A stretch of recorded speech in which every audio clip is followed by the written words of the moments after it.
Right now on KREM 2 News at noon, we have breaking news out of Meade where people are hurt following a three-car crash along Highway 2. A trooper was pursuing one of the vehicles involved but had pulled away shortly before the crash. Right now, northbound lanes are blocked at East Lane Park Road. So if you know the area, this is right near North 40 Outfitters. Traffic is being diverted on State Route 206, but you should avoid that area if at all possible. Washington State Patrol telling us this started as a pursuit involving a stolen vehicle. WSP said the trooper had pulled off the chase before the crash. There are injuries, but troopers have not said how many people are hurt or how badly they are hurt. You can see from this photo here on your screen that the vehicles involved in the crash are badly damaged. We do have a crew on the scene and we'll bring you a live report as soon as we can. Now, the crash comes just hours after a new law took effect that allowed law enforcement in Washington to chase someone accused of any crime. The law rolls back restrictions that were put in place 3 years ago. It allows police to make the decision on their own to pursue a suspect as long as they try to mitigate any potential risk to the public. Officers are required to ensure the pursuit ends as soon as practically possible. So Washington State Patrol does say again that the trooper involved in today's pursuit, this is from a different story, in today's pursuit had disengaged prior to the crash. Again, we do have a crew on the scene and we'll bring you those updates either later in the newscast or always on KREM.com. And certainly the pursuit law is not the only new one taking effect today. A new law updates the state's hate crime law to include defacement of public property. Now, Washington State Governor Jay Inslee signed that bill into law in March. It was introduced in response to the vandalism of LGBTQ landmarks in Spokane last October. And then just last month, the Pride mural in downtown Spokane was vandalized. However, today, the intersection at West Spokane Falls Boulevard and Howard is back open after crews repainted the mural. Brandon T. Jones has a look at the work. Yeah, so we were here earlier this morning, and around 6 a.m. is when crews got out here to start removing those detours that were in place at this particular intersection of Spokane Falls Boulevard and Howard Street. They made quick work of it. It only took them about 10 minutes or so to get everything out of the way and to get traffic back to a normal flowing routine. But as some background, the Pride mural was vandalized and set on fire last month. Spokane Arts and Spokane Pride announced a few days later that they raised enough money to repaint the crosswalk intersection area. Before that, Spokane Arts told KREM 2 that the cost to repair was going to be around $14,000, but they were able to avoid all of that coming out of the mural repair fund because of community and Pride support. Yesterday, we talked to Spokane Pride's executive director. He told KREM everyone is invited to experience what Pride is all about.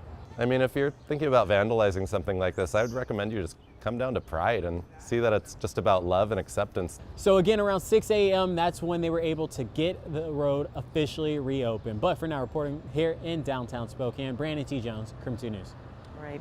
And as you can see, Brandon downtown, lots of sunshine out there. So let's talk about the weather and a big warm up. Thomas Patrick, he is back with us this week. And Thomas, what do you know? Yeah, good afternoon, Laura. Glad to be back, especially here in the sunshine. It is getting a bit warmer out here as our current temperature is 73 degrees, which is already warmer than all day yesterday. Yesterday's high was 70. Today we're looking at a high of about 80 degrees. Of course, thanks in large part to all of this sunshine, of which we are going to get every single second of for today. From the 4:53 a.m. sunrise to the 8:44 p.m. sunset. A day completely filled with sunshine. Again, about 80 degrees for the expected high temperature in Spokane. So there or thereabouts all across the inland northwest, about 10 degrees warmer than yesterday. I think the big thing is that there's a big heat dome to the south of us. And while it's not directly on top of the inland northwest, thankfully so, otherwise we would be getting 90s or possibly triple digit heat, we will have lots of summer warmth to go around straight on through the weekend. So get ready to see those temperatures continue to be in the 80s. But coming up, I'm also going to track at least an isolated chance for thunderstorms on Sunday. So coming up, I'm going to go in more detail on where that heat dome is, where it's moving, and where our thunderstorm chances will lie for this upcoming weekend. So all those details are coming up in about 10 minutes. We continue to follow the urgent search for a missing 2-year-old. Her father, Andy WSU graduate Nadia Cole, was last seen at SeaTac Airport. Her disappearance is part of a larger search for her fiance and his 2-year-old daughter. Yesterday, Pullman police issued an arrest warrant for 21-year-old Aaron Ong. He was supposed to return his daughter to her biological mother earlier this week, but never showed up. If you know anything about their disappearance, you're asked to call Pullman Police. The West Bonner County School District has decided to close the Priest River Junior High School for the next school year. And as Nicole Hernandez reports, that decision came after hours of discussion last night. So initially, the district was thinking they were going to close 2 of their 3 elementary schools. Instead, they decided to close the middle school. The elementary schools will become K through 6, and the 7th and 8th graders will go to the high school. One caveat with this decision, there will be a division between the younger and the older students at the high school. During a night of a lot of tension, one thing everyone could agree on, there's no good option here. We're here because we didn't get to the polls and vote. At the end of May, voters rejected a $4 million one-year levy for the West Bonner School District. The district's budget breakdown Wednesday put them at a $1.1 million deficit for next year. The more schools you have, the more you're going to spend, obviously. Closing the junior high will make a dent in that deficit, but it won't solve the problem altogether. The district is looking into grant options, but even short-term, closing Priest River is a solution many neighbors are not okay with. You would keep those 8th graders away from the high schoolers.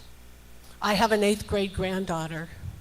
She'll be an 8th grader, and I don't want her with the high school kids. And as for the 6th graders, we heard from a school principal that says adding more students to her building will put a strain on her school. If we go K6, every room is taken. Tonight, the district also approved for the community to find other funding options like grants, community partners, and even community donations. The hope is this closure will be temporary for only 1 year. But we cannot sit here another year and wonder what we're going to do. We have to run a levy in November. In Spokane, Nicole Hernandez, KREM 2 News. All right, we do want to take a look right now at a live picture of a crash that happened along Highway 2 in the Meade area. We're told people are hurt following a 3-car crash along Highway 2. A trooper prior to the crash was pursuing one of the vehicles but had pulled off before the crash happened. Again, we know there are some injuries, we've been told by Washington State Patrol. We don't know the extent of those injuries or how many people were injured. Nonetheless, you can see from this look right now that the crash was fairly severe. A lot of damage done to the vehicles, and we have a crew on the scene right now finding out more information. We'll continue to track that story right here on KREM 2 News at noon and, of course, on KREM.com. You're watching